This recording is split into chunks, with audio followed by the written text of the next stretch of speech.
आइए हनुमान जी महाराज पधारिए और महाराज जी राम जी के क्षेत्र का श्रवण कराइए और करिए।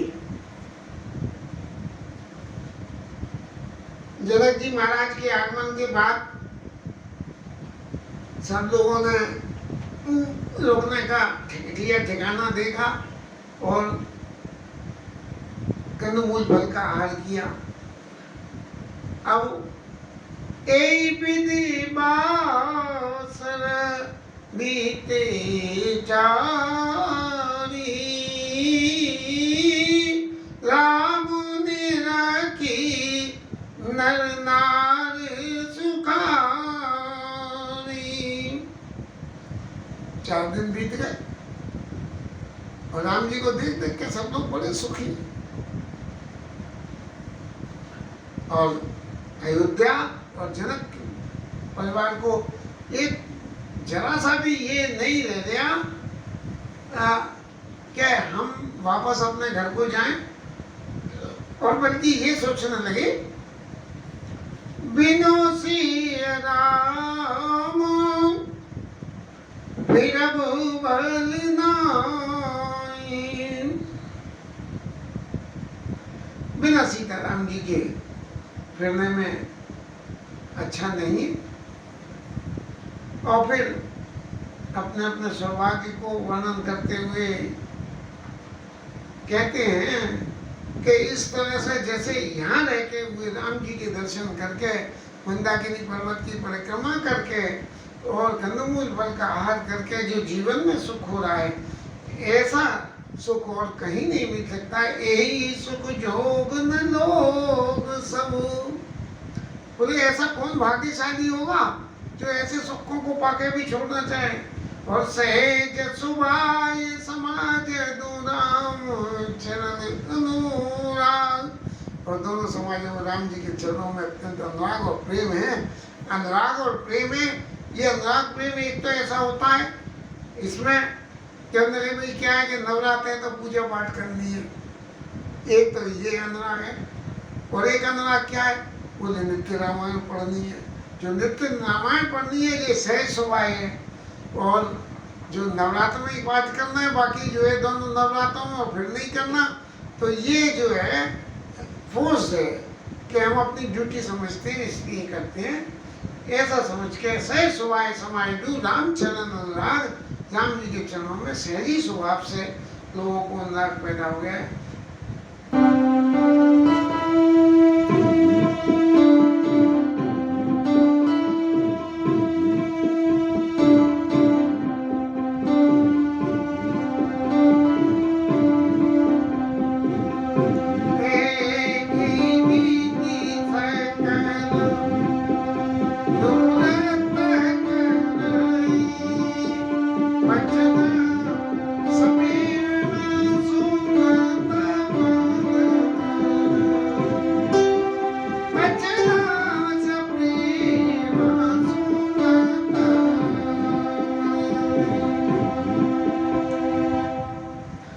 लोग आगे से ऐसे जो है आपस में तो मनोरथ कर रहे हैं कि प्रभु यदि कृपा कर दो तो हम सब लोग यहीं बस जाएं।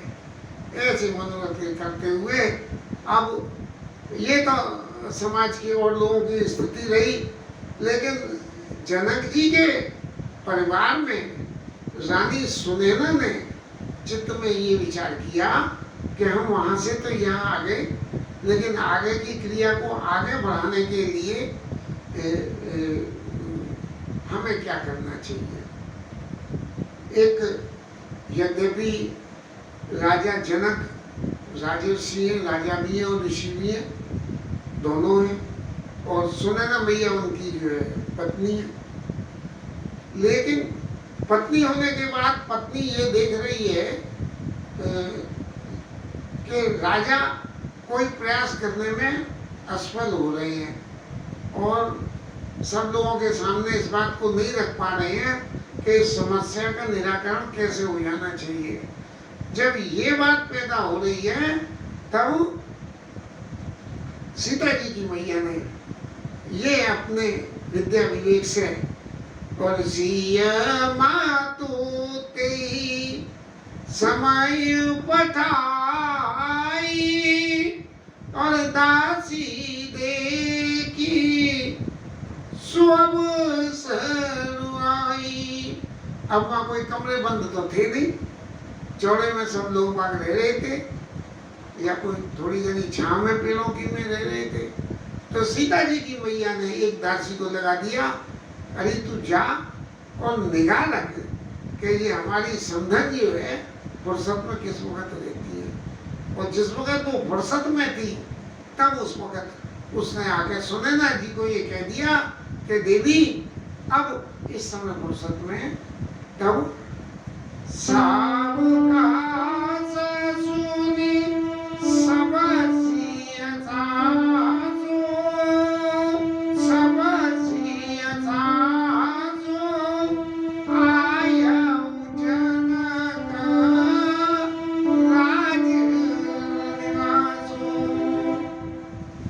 अब जनक जी का रनिवास, रनिवास माने जनक जी के रायसी परिवार में, गोस्वामी जी ने नाम तो किसी का नहीं खोला है, लेकिन निश्चित रूप से यदि लौकिक रीत से विचार करें तो जानकी जी की माता, माता की बहन और इनके जनक जी के भाई थे कुशकेतु, उनकी घर की उनकी पत्नी, ऐसे लोग होंगे। तो ये सब लोग मिलकर और सावकाश सुनी सब सिय सासू, माने तीनों माताएं अवकाश में थी उस समय। ऐसा नहीं कि राम जी की माँ कौशल्या है तो उनके पास जाके अपनी संवेदना प्रकट कर दे, बल्कि सावकाश सुनी सब सिय सासू, तीनों सासुओं को भी है सबका सुन के। और आया जनक राज निवासु, जनक जी का निवास जो है वहाँ आया है। और फिर कौशल्या मैया ने सबका सम्मान किया और आसन दिए, समय समझानी।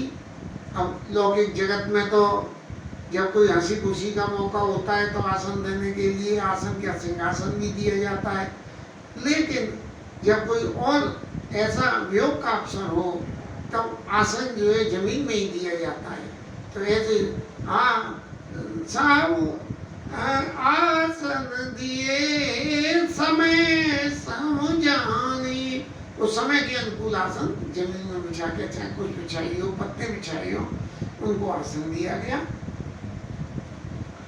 अब शोक संवेदना के वक़्त में वही राजा दशरथ के देह त्याग के बाद में ये सुनैना जी और कौशल्या जी पहली दफे मिल रहे हैं, तो राजा के लिए अपना शोक व्यक्त करने से पहले सब लोग होकर एक बार बैठ के मौन धारण करके मौन श्रद्धांजलि अपने मन में देते हुए ये विचार करते हैं कि श्रद्धांजलि में हमें क्या विचार करना, क्या कहना चाहिए। ऐसा करके सब लोग सब सिय राम शील स्नेह सरिस दूरा द्रवई देख सुने पुलिस कठोरा। सब लोगों को इतना स्नेह है राम जी किसी का, क्योंकि ये रहते हुए वहाँ सब कुछ देखा कि यहाँ का ये रहना करना बिल्कुल ऐसा है जिसमें किसी को किसी से शिकायत ही नहीं हो रही है। यहाँ नहीं तो लौकिक जगत में देखें तो नहीं, कैकेयी को तो इधर भेज, सुमित्रा को उधर भेज, और बोले तुम्हें तो जिस किसी का जो है तुम्हारा तो बेटा ही गया है, मेरे तो बेटे और बहू दोनों चले गए। ऐसी सी बातें लौकिक जगत में होती हैं और आपस में मन मतभेद हो जाता है। लेकिन दोनों तरफ जानकी जी के परिवार और अयोध्या के परिवार के बीच में इतना शील और इतना स्नेह है कि सब लोग बैठ के शांत भाव से नेत्रों से अपने अश्रु प्रवाह हो रहा है। पुलक सितिल तन बारी विलोचनी और नक सिख लिखन लागी सब सोचन। जमीन में बैठी थी मट्टी में, तो जमीन को जो है नखून से ऐसे ऐसे करके, जब कोई बात हमें जीवन में समझ में नहीं आती है तब ये हमारी हाथ की उंगलियां और हमारे पांव की उंगलियां ये दोनों अपनी अभिव्यक्ति न होने से कुछ क्रिया में एक्टिवेट होती हैं कि जिससे थोड़ी सी बुद्धि अंदर आ जाए। जैसे वो हमारे बाबा यूँ हाथ पे हाथ रगड़ा करते थे हथेली पे, ऐसे ही कभी कभी मेरे को भी आदत आती है कि मैं ऐसे करने लगता हूँ। सब सिय राम प्रेम की सी मूर्ति जनु करुणा बहु वेश विसूर जनि करुणा बहु वेश। सब ऐसे बैठे हुए हैं जैसे राम जी का प्रेम, सीता जी राम जी के प्रेम की मूर्ति बनी है। कोई हिल नहीं रहा, सांस लेने पे सांसें भी नहीं चल रही हैं, लेकिन धरती में उंगली चल के आपसे गुजर रही है और ये सोच रही हैं कि भाई क्या बातचीत कैसे करी जाए। तब सीता जी की माता ने उस मौन वातावरण को तोड़ा और कहा, श्री मानो का विधि बुद्धि बाकी जो मैं पेनु पूरी चाटानी। सीता जी माता जी कह रही है कि देखो विधाता की बुद्धि कितनी तेज है, बाकी है, खड़ी है, कि जो दूध के झाग को लोहे की छेनी हथौड़ी से तोड़ना चला। अरे ये इतने कोमल बालक, इतनी कोमल उम्र, और इनको वन में भेज के विधाता क्या करना चाह रहा है। एक तरह से जरा विचार करें, जनक जी ने तो सब कुछ पा लिया, क्या माता सुनैना ने भी उस ज्ञान का कुछ हिस्सा पाया क्या? यदि उस ज्ञान का हिस्सा पाया होता तो ये नहीं गलत कह दिया। जनक जी की माता ने भी उस ज्ञान के हिस्से को प्राप्त किया है, लेकिन कर्टियसली जब हमारा कहीं कोई पार होता नहीं दिखता है तब हम विधाता को दोष देने लगते हैं। और उसमें ज्ञान की बात में सुनैना भैया ने आगे कहा कि सुनिए सुधा, इनको तो मन में भेज दिया, ये तो अलग बात है, लेकिन विधाता की बुद्धि को तो देखो, क्या है विधाता में कि सुनिए सुधा। अमृत तो सिर्फ कानों से सुनने को मिलता है, कोई है जिसने दर्शन कराए? अवश्य प्रत्यक्ष रूप से आंखों को देखने में। सुनिए सुधा देखिए गरल सब करतूत कराल। विधाता की तो हर करतूती अजीब है। और क्या है? जानता काक उलूक वग, कौए और उल्लू तो दिखते हैं, और मानस सुकत मराल नहीं दिखते, हंस नहीं दिखते। ऐसी विधाता की बुद्धि है। अब ये जो विधाता की बुद्धि है, इसी विधाता की बुद्धि ने राम जी सीता जी महाराज को मन में भेजने का प्रबंध किया है, ऐसा अपना मत है। सुनैना जी ने उनके कौशल्या जी और माताओं के सामने ये अपना भाव प्रकट किया, और उसके बाद में नंबर आया सुमित्रा मैया का। सुमित्रा मैया ने सुनि ससोच का देवी सुमित्रा, और विधिगत बड़े विपरीत विचित्रा। उन्होंने जो है सुनैना जी का समर्थन कर दिया कि विधाता की जड़ी गति बड़ी विपरीत और विचित्र है, क्योंकि विधाता कभी भी ये डिस्क्लोज नहीं करता है। सैद्धांतिक रूप से बहुत सारी बातें सामने आ जाती हैं कि ऐसा करोगे तो ऐसा होगा। थोड़ा सा जरा सा इस विषय पे चले। अजामिल प्रसंग का यदि थोड़ा सा विचार करें तो कहते तो ये है कि भाई इस तरह से साधन करो तो ये होगा, भगवान का आराधन साधन करो। अजामिल ने सारे इसके विपरीत काम किया और अंत समय में नारायण का नाम याद कर लिया तो अजामिल की मुक्ति हो गई। हिरण्यकश्यप ने जो कुछ किया और प्रहलाद की वजह से उनकी मुक्ति हो गई। तो सुनी ससोच कहा देवी सुमित्रा विधिगत बड़े विपरीत विचित्रा। बड़ी विचित्र गति है। क्या है गति? उसकी व्याख्या करते हुए सुमित्रा मैया कह रही है, सुमित्र उपासनात्मका, कि भगवान की जो साधना करने के लिए जिसने जीवन लिया है और उपासना स्वरूप में वो ये बात कह रही है कि जो सरिपाल हरे बहुरी, पहले तो शयन करता है, फिर उसका पालन करता है और फिर उसको हरण कर देता है, खत्म कर देता है। जैसे बच्चे खेल खेल में खिलौना से खेलते हैं और कोई एक रचना कर लेते हैं, मिट्टी में मकान बना ले, आटे की चिड़िया बना ले और फिर मिटा दें, रखे हुए खिलौनों को एक के ऊपर एक सजा लें और फिर उनको लौटा दें।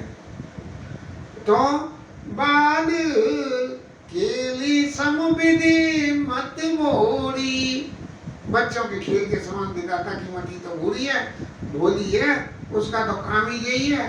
इसलिए हे देवी कौशल्या मैया, इसी दौरान में क्या सुमित्रा मैया कोई ऐसी बात यहाँ रंगवास के सामने न रखें जिससे भगवान राम की वो लीला उजागर हो जाए जिस कारण भगवान बनने आए। कौशल्या मैया कह रही है कि क्या है, ये कौशल्या कहा दोष न काऊ। आप लोग सब मिलके विधाता को दोष दे रही है तो ये किसी का दोष नहीं है। क्यों? और कर्म विवश दुख सुख क्षति,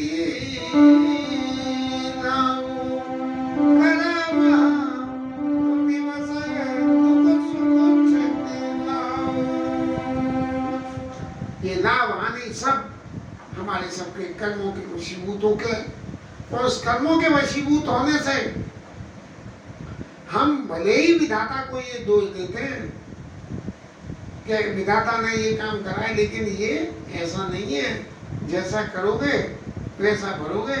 कठिन कर्म गति जान विधाता, और जो शुभ अशुभ कर्म फल दाता, जो शुभ अशुभ कर्म फल दाता, ईश्वर जाई शीश सबई के, ईश्वर जाई शीश सबई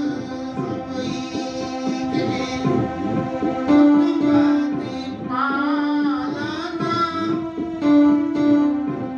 उत्पत्ति स्थिति लय विषु आदि।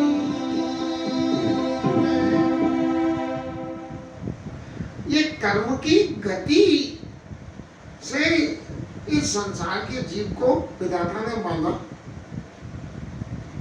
और क्या हुआ? क्या ईश्वर की इच्छा, ईश्वर या शीश सभी के, ये सारे कामों में जो ईश्वर की इच्छा है वही सर्वोपरि है और हमें उसी को स्वीकार करना चाहिए।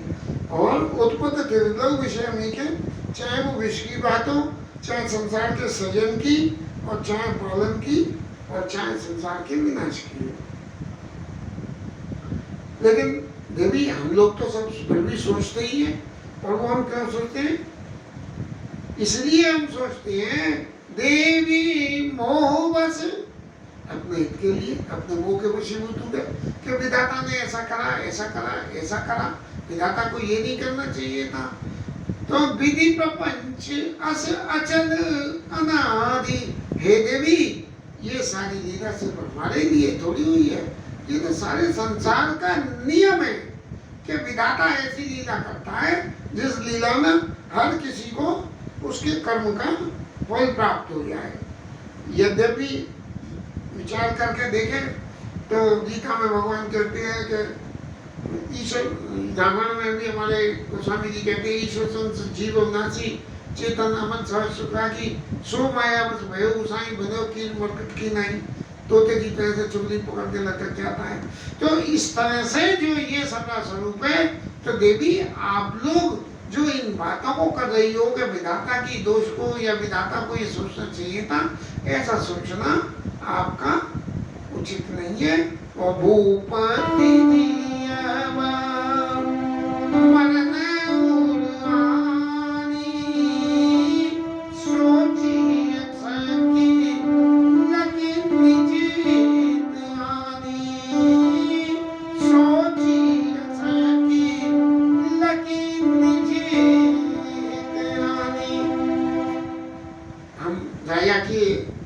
जो परलोक गमन की बात को विचार करते हैं, वो तो हम अपने हित से देख रहे हैं, इसमें विधाता का क्या दोष कि वही राजा रहते तो अयोध्या का राज करते, राम जी सुकुमार होते, ये सभी लीलाएं होती, तो वो तो हम अपना हित देख रहे हैं कि हमारे चित्त में ये सुख होता वो सुख होता। इसलिए सिया मातु कही, अब सीता जी की माता जी बोली कि ये प्रसंग तो अनादि हो गया, इस प्रसंग का विधाता की करनी, विधाता के कर्म गुण दोष का प्रभाव और इनका प्रकाश ये तो अनंत है। हमारे महाराजा ये साधना करते करते भी राम जी को जब देख के और विश्वामित्र जी के संग दर्शन करा तो इन्हीं देख मम मन अनुरागा और परवश ब्रह्मा सुखई मान त्यागा। राजा ने ये कह दी कि ब्रह्म के सुख को भी निरादर करने के लिए इनके दर्शन करके मेरे को ऐसा सुख हो रहा है। इसलिए हे देवी, आपकी बात तो सब सच है, लेकिन आप और राजा अवधपति सुकृति अवधिपति रानी, आप लोग बड़े सुकृति हो। क्यों? कि आपको राम जी जैसे पुत्र और सीता जैसी पुत्र वधू प्राप्त हुई है, इसलिए आप लोग सोचती है विधाता की करतूत को दोष लगाने से कोई फायदा नहीं है। और फिर अपने वक्तव्य को आगे बढ़ाते हुए सुनैना जी ने जो वहाँ का चरित्र देखा, भरत जी महाराज का चरित्र देखा, और भरत जी महाराज के चरित्र को देख के उन्होंने एक अपना वक्तव्य इनके कौशल्या जी के सामने ये रखा कि लखन राम सिया जाऊं बन, ये तीनों लोग लक्ष्मण जी, राम जी और सीता जी बन चले जाएं, और फिर इसका परिणाम क्या हो, चाहे अच्छा हो, भले परिणाम न पूछ। तो मैं गलत कह रही, कौशल्या मैया कह रही है कि भले ही राम जी लक्ष्मण जी और सीता जी वन में चले जाएं, लेकिन मुझे क्या लगता है, गवराई कई कौशिला कोई भरत कर सो,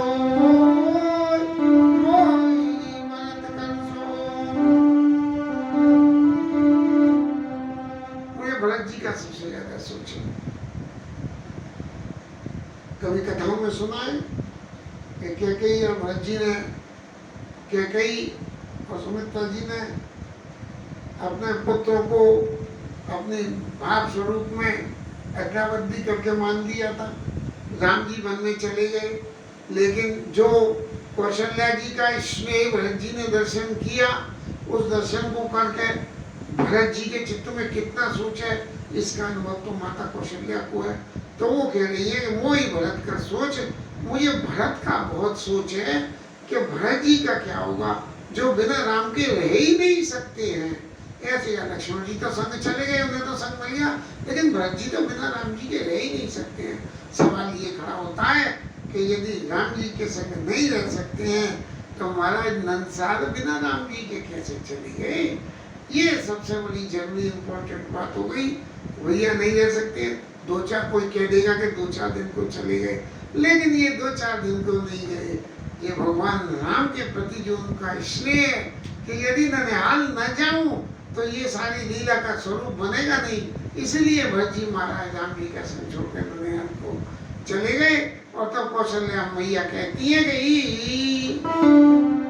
ईश प्रसाद आशीष तुम्हारी सुत सुत मधु देव सरवारी। मेरे पुत्र और पुत्र मधु गंगा जी की तरह से पवित्र है। इनका लेश मात्र भी इसमें ये नहीं है कि इन्होंने कुछ बीच में ऐसा करा हो जिसकी वजह से भरत जी को ये सब हुआ हो या भरत जी को राय देने की बात पैदा हुई हो, ऐसा कुछ नहीं है। मैं राम जी की समझ का क्या कहती हूँ, क्या कहती हूँ?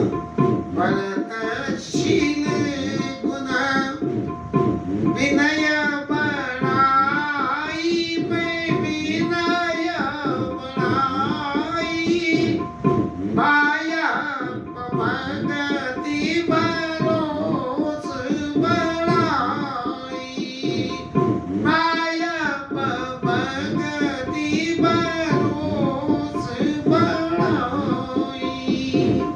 जो करे